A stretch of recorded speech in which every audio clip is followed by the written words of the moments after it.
Assalamualaikum warahmatullahi wabarakatuh. Waalaikumsalam warahmatullahi wabarakatuh. Ya, selamat pagi anak-anak. Bagaimana kabarnya? Selamat pagi, Bu. Pagi, Alhamdulillah. Bu. Alhamdulillah baik, Bu. Baik, sebelum kita Sehat. mulai pelajaran, alangkah baiknya kita berdoa dulu. Semoga ilmu yang kita pelajari hari ini dapat bermanfaat. Ya, silakan Alisa bisa memimpin doa. Sebelum memulai pembelajaran hari ini, alangkah baiknya kita berdoa terlebih dahulu. Berdoa mulai.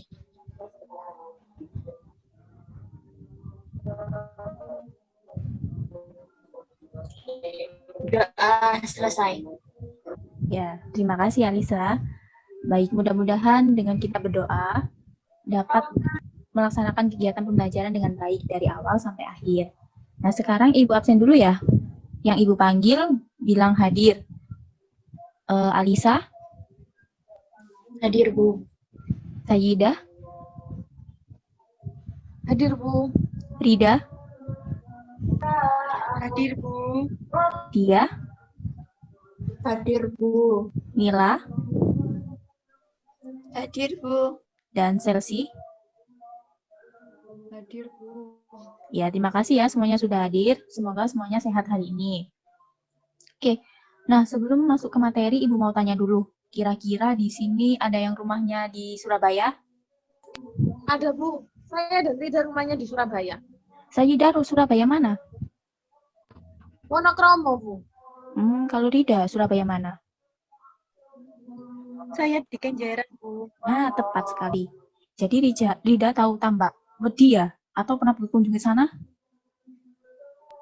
Iya, Bu. Saya pernah berkunjung ke sana. Nah, baik. Kalau begitu, coba ceritakan secara singkat bagaimana kondisi Tambak Wedi di sana saat ini. Di sana tampak banyak sekali limbah berbusa. Selain itu juga bau yang membuat penduduk menjadi tidak nyaman, Bu. Ya.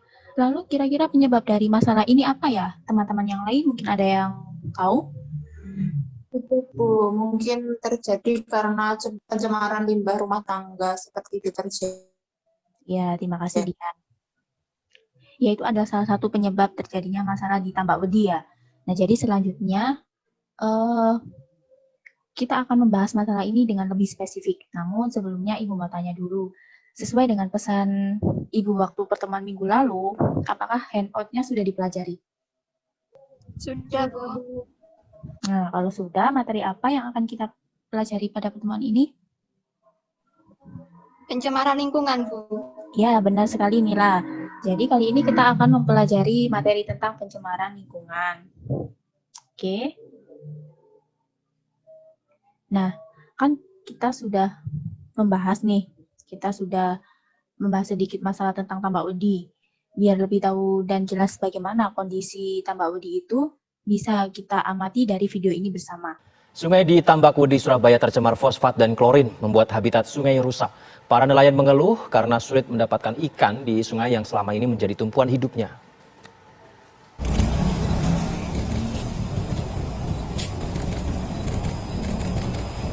Inilah kondisi sungai Tambak Wedi Surabaya yang dipenuhi dengan busa.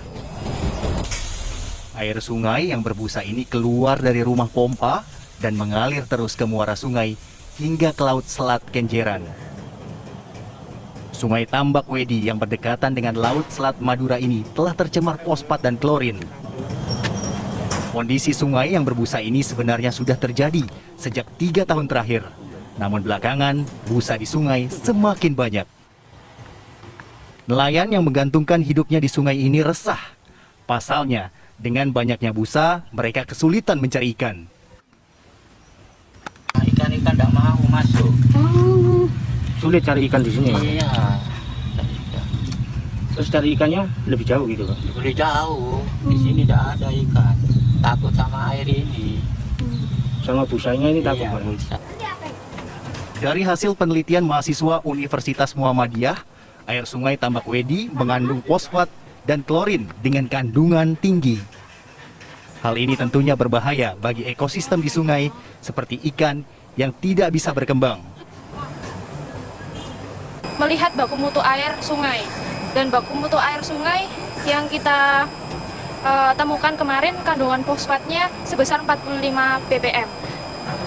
Sedangkan TDS yang kita ini 4.015 hingga 5.012 ppm. Padahal baku mutu air sungai parameter TDS-nya itu harusnya lebih kecil dari 1.500. Gitu. Ya, jadi video itu masih cukup baru ya, karena baru di-up 1 bulan yang lalu. Nah, ini tentu menjadi masalah yang perlu kita soroti, apalagi sudah menyangkut masalah pencemaran lingkungan. Sebelumnya juga sudah disebutkan oleh Diah, penyebabnya berasal dari limbah rumah tangga. Nah, apakah ada yang tahu apa itu limbah? Saya tahu. Ya, Selsi? Jadi limbah itu merupakan benda yang harus atau sudah dibuang, baik yang berasal dari hasil proses teknologi hingga alam, Bu. Ya, jawabannya yang sangat bagus ya. Selain itu, ada yang punya pendapat lagi? Saya, Bu. Ya, Alisa.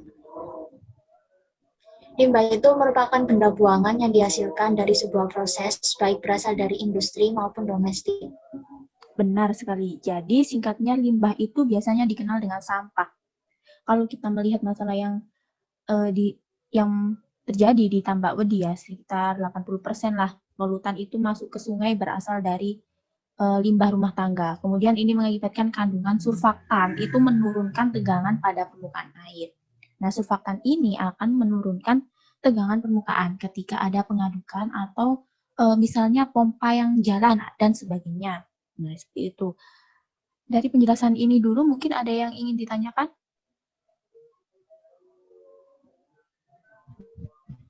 Saya mau bertanya, Bu. Iya, Sayyidah. Jadi kalau kayak gitu berarti apakah limbah dan polutan itu sama? Pertanyaan yang sangat bagus, Sayyidah.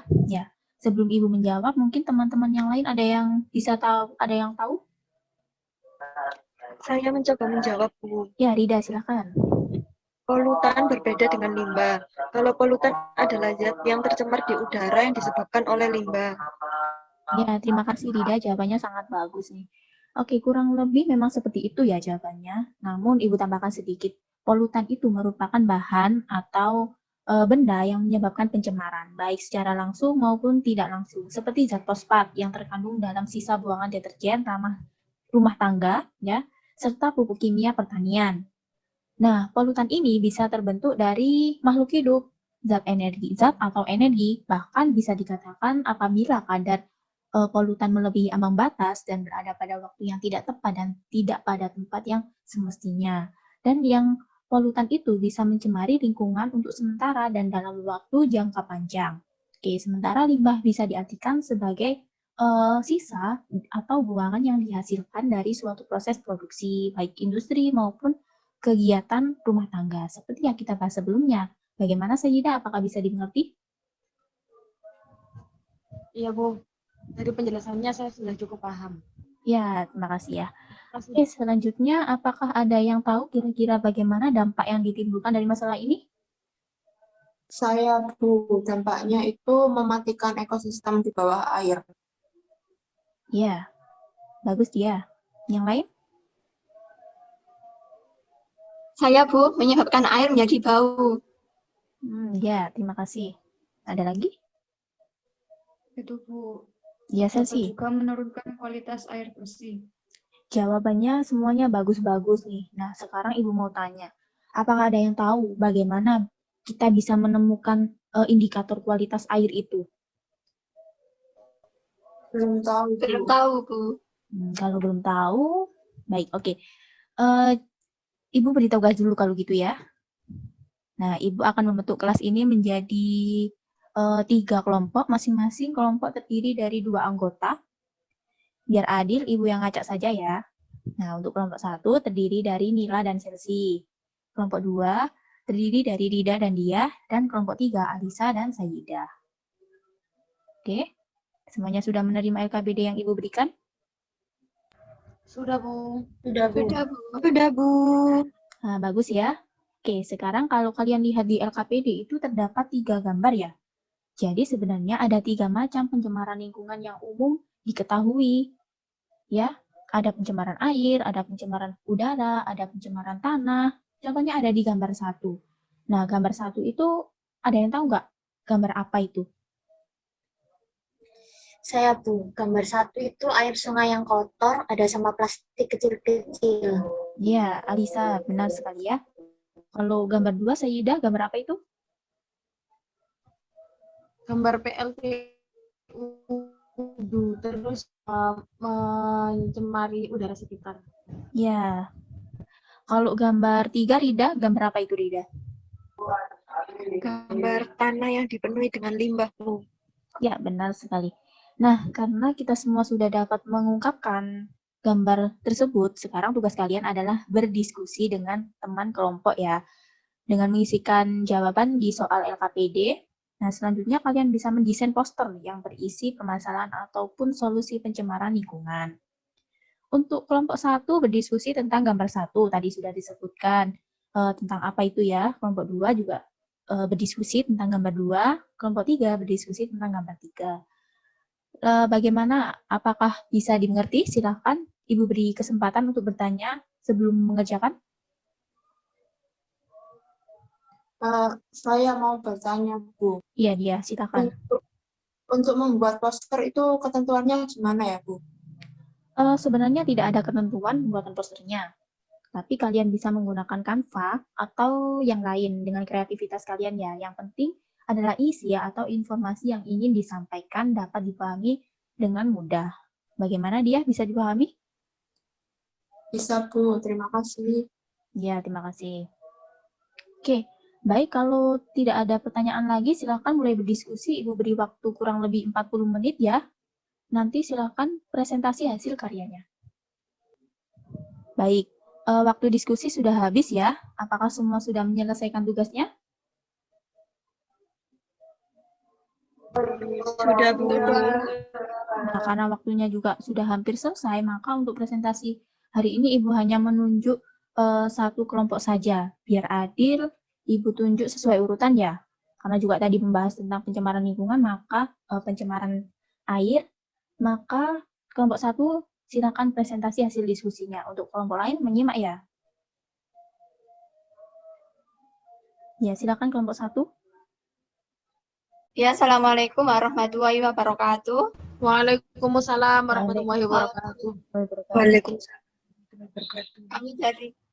Kami dari kelompok 1 akan mempresentasikan hasil diskusi kami, yaitu tentang masalah pencemaran air. Di mana rumusan masalahnya adalah yang pertama, bagaimana pengaruh yang ditimbulkan dari masalah pencemaran air. Kemudian hipotesisnya adalah pencemaran air dapat menyebabkan menurunkan kualitas air bersih dan mengganggu ekosistem air. Nah, solusi yang ditawarkan adalah salah satunya mengurangi konsumsi obat-obatan kimia berbahaya seperti obat nyamuk cair dan pestisida. Tidak membuang sampah rumah tangga di sungai ataupun danau.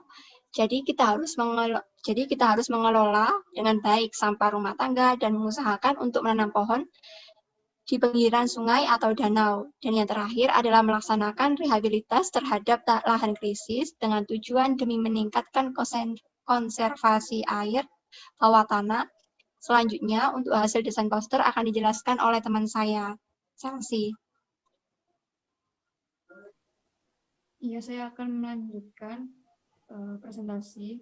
Kemudian di sini kami telah mendesain poster tentang salah satu masalah pencemaran air yang sedih, yaitu tentang mikroplastik. Nah, mikroplastik itu adalah potongan kecil dari plastik yang tertimbun di lautan kita. Jadi plastik ini terdegradasi dan berubah. Dan perlu teman-teman ketahui bahwa terdapat 280.000 ton plastik setiap tahunnya yang masuk ke dalam lautan. Nah, plastik tersebut datang dari manufaktur besar atau produk kecantikan. Dan terdapat pula hewan-hewan laut yang memakan plastik dan menyebabkan penyumbatan pada saluran pencernaan. Selanjutnya, bagaimana perjalanan mikroplastik sampai di tubuh kita ini berawal dari mikrobits. Jadi partikel mikrobits ini masuk ke dalam selokan, misalnya setiap kali kita menggunakan scrub untuk mencuci muka atau tubuh, partikel mengalir ke saluran pembuangan dan masuk ke sistem saluran pembuangan. Sedangkan jika di laut, ketika pabrik pengolahan air limbah tidak dirancang untuk menyaring mikrobits, ini berarti mikrobits akhirnya berputar-putar di sekitar lautan dunia. Demikian presentasi dari kelompok kami. Mungkin dari teman-teman ada yang ingin bertanya. Ya, silakan dari kelompok lain. Ada yang ingin ditanyakan? Saya mau bertanya. Ya, Lisa, silakan. Tadi kan Chelsea menyebutkan tentang microbits. Nah, microbits itu apa? Ya, saya akan menjawab pertanyaan dari Alisa. Mikrobit itu adalah butiran-butiran halus yang terbuat dari partikel plastik dan biasa ditemukan dalam produk perawatan kulit. Bagaimana Alisa, apakah sudah bisa dimengerti? Oh ya, sudah paham. Terima kasih, Nila. Ya, bagaimana dengan teman-teman lainnya? Apakah masih ada yang ingin ditanyakan? Insya Allah nggak ada, Bu. Baik, sebelum saya menambahkan, silakan kelompok 1 mengakhiri presentasi dulu ya. Ya, jika tidak ada pertanyaan, sekian dari kelompok 1, kurang lebihnya mohon maaf. Saya akhiri, wassalamualaikum warahmatullahi wabarakatuh. Waalaikumsalam warahmatullahi wabarakatuh. Waalaikumsalam Beri tangan warahmatullahi untuk kelompok 1. Oke, baik. Penampilannya sangat bagus ya, kelompok 1. Oke. Nah, tadi ada yang bertanya apa itu microbits dan sudah dijawab dengan benar oleh kelompok 1. Jadi Ibu tambahkan sedikit saja. Microbits ini bisa berperan sebagai polutan, ukurannya sangat kecil, kurang dari 1 mm, bisa masuk ke rantai makanan, mengotori laut dan sungai, dan pada akhirnya masuk ke pencernaan manusia. Nah, itu juga salah satu dampak dari pencemaran air. Oke, kita kembali dulu ke pembahasan awal pertanyaan saya tadi, bagaimana kita bisa tahu indikator kualitas air. Kira-kira setelah menyimak presentasi dari kelompok 1, ada yang sudah menemukan jawabannya? Izin menjawab, Bu. Ya, Sayyidah. Kualitas air yang baik ditentukan berdasarkan beberapa parameter fisik, seperti warna, kemudian suhu, kekeruhan, tegangan permukaan, pH, terus ada lagi viskositas. Ya, jawabannya tepat sekali ya. Jadi parameter fisik seperti itu kita bisa menentukan bersih tidaknya air. Perlu diketahui juga bahwa viskositas air di sungai yang melebihi batas normal air bersih yaitu 1,002 cp pada suhu 200 derajat Celcius. Sehingga air sungai di atas dapat dikatakan tercemar. Juga dari masalah ini kita dapat mengetahui bahwa pencemaran lingkungan itu membawa dampak besar pada kondisi lingkungan akibat adanya perkembangan ekonomi dan teknologi digital. Nah, dari sini apakah ada yang ingin ditanyakan lagi? Belum ada, Bu. Ya, sepertinya memang Belum, Bu. Oke, ya, belum ya. Nah, sudah paham berarti semua. Kalau gitu, coba ada yang mau menyimpulkan materi tentang hari ini? Silakan. Saya, Bu. Ya, Rida. Pencemaran lingkungan adalah adanya komponen lain seperti zat atau energi ke dalam lingkungan dan menyebabkan berubahnya tatanan lingkungan akibat ulah manusia. Ya, bagus sekali Rida. Karena waktu sudah habis, presentasi akan kita lanjutkan pada pertemuan selanjutnya. Akan kita bahas juga mengenai pencemaran udara dan pencemaran tanah. Untuk lebih memahami materi kita pada hari ini, kalian bisa mengerjakan soal evaluasi yang Ibu berikan. Sebelum kita akhiri, silakan gantian dia yang memimpin doa. Baik, Bu. Baik, teman-teman, sebelum kita mengakhiri pembelajaran hari ini, marilah kita berdoa menurut agama dan kepercayaan masing-masing. Berdoa mulai.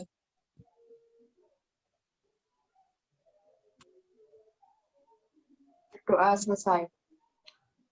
Ya, terima kasih ya dia. Oke, mungkin sekian dulu ya. Terima kasih atas waktu kalian hari ini.